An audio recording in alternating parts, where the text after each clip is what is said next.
වෙලා සිද්ධ කරන පින්කමක් විතරයි. මේ පින්කමේ විශේෂත්වයක් විදිහට මම සඳහන් කරන්න ඕනේ. මේ පින්කමේ මූලික පරමාර්ථය හැටියට මේබල් විජේරත්න මැතිණියට පින්කමේ තමයි මූලික පරමාර්ථය. නමුත් ඒකම තවත් උදාර පරමාර්ථ සමූහයක් තියෙනවා. ඊළඟට මැයි මාස 2004 වන දින 2004 වන වර්ෂයේ ඒ වගේම 2000 වර්ෂයේ මියගිය ආශිර්වාද කරගීම ඒ අතර විශේෂයෙන්ම හේමචන්ද්‍ර විජේරත්න මැතිතුමාට තුමිලගේ යානන් පින්කමෝදන් කරගීම මේ කමේ පරමාර්ථයක් විදිහට සඳහන් වෙනවා. දායකත්වයේ සඳහන් වෙන්නේ මම මුලින්ම ಭಾರತೀಯ විජේරත්න මැතිණිය සහ සහෝදරියන් විස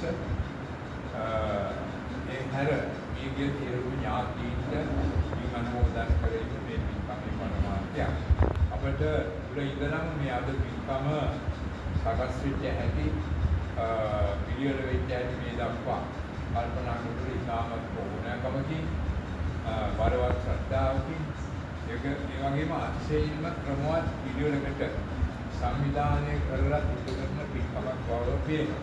ඒ වගේම මේ පින්කම සිද්ධ කිරීමේදී පින් අනුමෝදන් කරවන්න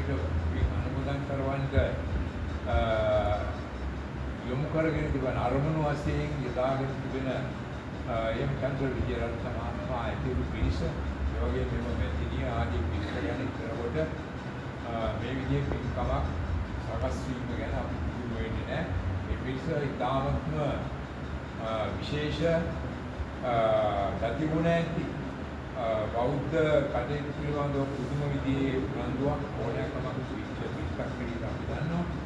ඒ විතරක් නෙමෙයි මේ වෙලාවේදී මම මේ විජේරත්න පවුලේ අය ගැන මේ පවුල ගැන වචන කීපයක් හරි නොකියුවොත් වරදක් කියලා මම හිතනවා.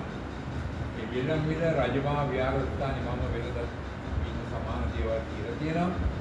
වෙලම්මිල රජමහා විහාරස්ථානයේ කියන්නේ එක්තරා කාලයක් තුළ බොහෝදුරට අඳුරට පස් වෙලා ඓතිහාසික වශයෙන් අතිශයින්ම වැදගත් වටිනාකමක් අවුරුදු 2300ක් පැරණි වටිනාකමක් තිබෙන ස්ථානයක් වුණත් ඒ වටිනාකමට ගැළපෙන විදිහේ දියුණුවක් නොතිබුණු දියුණුව අතින් ඉතාම අඩු වල්බී වෙලා වගේ තිබිච්ච ස්ථානයක් හැටියට මා හොඳින්ම දන්නවා. ඒ තිබිච්ච ස්ථානයේ මේ වර්තමාන දියුණුවන්ව සලකනකොට අද බොහෝ දෙනා සලකන්නේ කොළඹ නැත්නම් බස්නාහිර පළාතේ උතුරු බස්නාහිර කැලණිය විහාරස්ථානය ඒ වගේම වැදකුළු මැද කොළඹට සමීපව තිබෙන ගංගාරාම විහාරස්ථානය ඊළඟට දකුණු කොළඹ ගැන කතා කරනකොට බෙල්ලන්විල රජමහා විහාරස්ථානය තමයි අද ප්‍රධාන විහාරස්ථානය හැටියට ජනතාව සලකන්නේ ගෞරව කරන්නේ. හැබැයි ඒ තත්වයට ගැළපෙන විදිහට බෙල්ලන්විල රජමහා විහාරස්ථානය දියුණු මේ ලංකාවේ ප්‍රධාන විහාරස්ථානයක් බවට පත් වුණේ ජනතාව දිනපතා සිය ගණනින් සමහර විට දහස් ගණනින් සෙනග ප්‍රමිලා උන්වහන්සේගේ ආශිර්වාද ලබා ගන්න දෙවියන්ගේ ආශිර්වාද ලබා ගන්න විහාරස්ථානයක් බවට